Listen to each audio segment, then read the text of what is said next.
రాములోరి కళ్యాణానికైనా ఒంటిమిట్ట బ్రహ్మోత్సవాలకైనా కోనసీమ నుండి కొబ్బరి బొండాలు వెళ్లాల్సిందే. శంకు చక్రాలు, తిరునామాలు, సీతారాముల వారి పేర్లను ప్రత్యేకంగా కొబ్బరి బొండాలపై తీర్చిదిద్ది రాములోరి కళ్యాణానికి పంపించడం 26 సంవత్సరాల నుండి ఆనవాయితీగా వస్తోంది. భద్రాచలం, ఒంటిమిట్టతో పాటు దేశవ్యాప్తంగా శ్రీ సీతారాముల కార్యక్రమం ఏదైనా కోనసీమ జిల్లా మండపేట నుంచి కొబ్బరి బొండాలు తరలి వెళ్లాల్సిందే. ఇలా 1-2 సంవత్సరాలుగా కాదు, 26 ఏళ్లుగా ఈ ఆనవాయితీ కొనసాగుతోంది.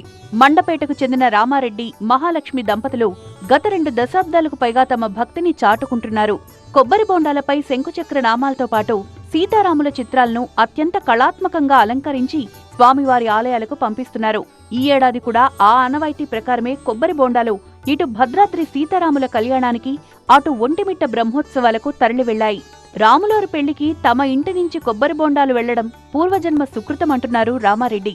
భద్రాచలంలో జరిగే రాములవారి కళ్యాణానికి శంకు చక్రనామాలు చిత్రించి పట్టుకెళ్ళడం జరుగుతుంది.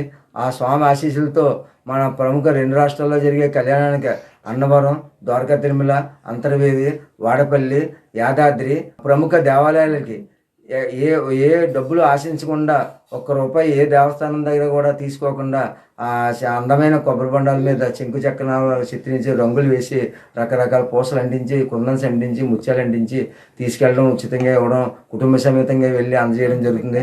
2024లో అయోధ్యలో జరిగిన రామ మందిర ప్రతిష్టాపన, కళ్యాణ వేడుకల కోసం కూడా మండపేట నుంచే ప్రత్యేకంగా కొబ్బరి బొండాలను పంపించారు.